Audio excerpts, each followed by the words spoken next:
Voici la Pésise en couronne ou Pésise couronnée. Voilà, c'est une Pésise qui est peut-être la plus facile à identifier par sa couleur violette, lilas rosé dans la coupe. À l'extérieur, elle est blanchâtre à haut crassé avec l'âge. Cette Pésise est un très bon indicateur de sol favorable à la morie conique. En effet, quand vous la voyez, vous savez que vous avez une terre propice à la morie conique. Le pH de la terre est propice.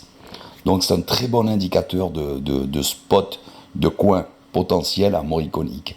Ça ne voudra pas dire qu'il y en aura obligatoirement, mais vous avez un bon pH de la terre, déjà, sûr. Là voilà, de plus près.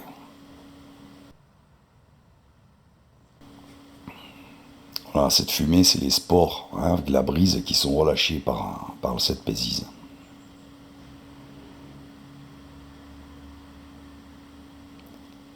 Voilà, ici, on voit un petit exemplaire à côté, plus jeune. En fait, au début, c'est une boule creuse qui finit par éclater.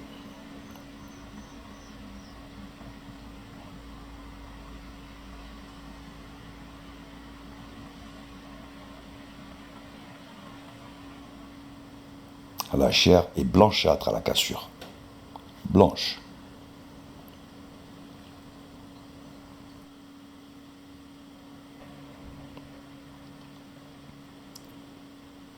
On l'appelle Pésise couronnée parce que quand elle s'ouvre, elle éclate, elle se déchire en laissant des pointes d'étoiles, en quelque sorte.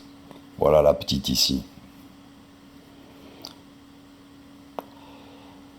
Les spores, pour ceux que ça intéresse, ils comportent une gutule à 2 gutules et plusieurs petites gutules.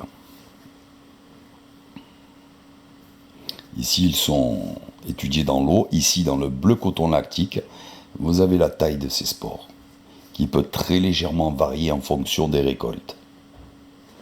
Voici les asques qui contiennent les spores. On voit que leur extrémité, dans le réactif de Melzer, devient bleutée. On le voit encore mieux ici. Voici les paraphyses. Ce sont d'autres éléments.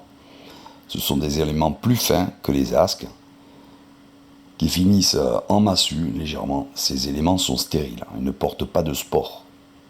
Voici ici asque et paraphyse dans le bleu coton lactique.